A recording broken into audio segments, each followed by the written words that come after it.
હાલો મિત્રો જોજો થઈ ગયા છે તૈયાર કેમ એમ હોય એમ. જય દ્વારકાધીશ મિત્રો, જો મારા ઘરે છે ને મસ્ત હેલ્ધી પીઝા બનવા માંડ્યા છે અને બધા છે ને બહુ કહેતા હતા કે દીદી તમે રેસીપી આપો. મિત્રો છે ને હું રેસીપી તો તમને આપી દઈશ, પણ અત્યારે છે ને કેવું કે જયારે ફ્રી હઈશ ને ત્યારે આપીશ. અત્યારે તો છે ને મારે મહેમાન આવે છે ને તો મહેમાને હેલ્ધી પીઝા ખાઈ લે ને, કેમ કે મહેમાન કેટલા દિવસથી નહોતા આવ્યા અને મહેમાન છે ને વિડીયો જોતા હોય તો કહેતા હોય અમને આ બનાવીને ખવડાવજો ને, અમને આ બનાવીને ખવડાવજો ને. એટલે આજે મહેમાન માટે સ્પેશિયલ એને છે ને પીઝાનું કેવું કે મને કેટલા દિવસથી યાદ આવતું હતું કે મહેમાન છે ને આવું નહીં બનાવતા હોય એટલે હું બનાવીને ખવડાવું. તમે બધા રેસીપીનું કહેતા હતા ને, હું તમને છે ને રેસીપી આપી દઉં.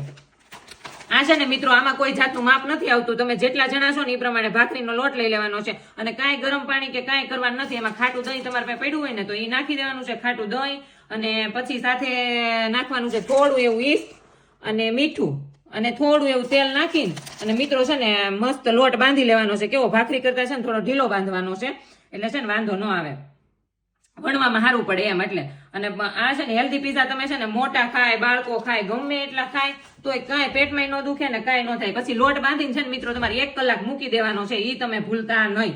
કેમ કે છે ને 1 કલાક મૂકી દેવાનો એટલે ઈસ્ટ હોય ને મસ્ત કેવું કે ફ્લફી ટાઈપનું થઈ જાય એમ, એટલે લોટ છે ને મસ્ત થઈ જાય. અને જો આ મસ્ત છે ને હું બનાવવા માંડી છું, કેમ કે ચિરાગે કહેતા હતા કે આપણી ઘરે અઠવાડિયાથી નથી બન્યા, એટલે કેમ કે મારા ઘરે તો બનતા જ હોય છે.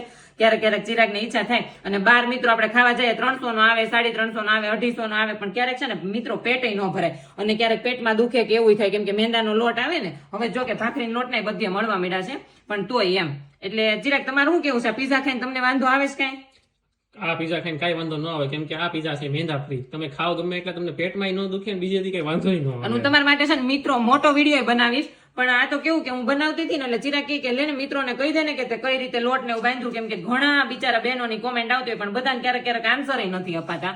એટલે છે ને મેં ફટાફટ મેં કીધું લાય હું એક વિડીયો બનાવી નાખું ને. એટલે હજી મહેમાન નથી આવ્યા, આવવાની તૈયારી છે એટલે મેં છે ને એના માટે એક પીઝો બનાવવા મૂકી દીધો છે. મેં કીધું મહેમાન આવે ને ત્યાં બીજો પછી મુકાઈ જાય ને આ મહેમાન ખાવા મળે. એટલે મારા મિત્રો આવવાની તૈયારીમાં છે અને જો સરસ મજાના પીઝા શરૂ થઈ ગયા છે. અહીંયા એક ઓવર મસાલો છે ને એક તૈયાર થઈ ગયો છે. અહીંયા જો મિત્રો બોલો મારા દોસ્તારી કે ખાઈને મોજ પડી ગયા છે.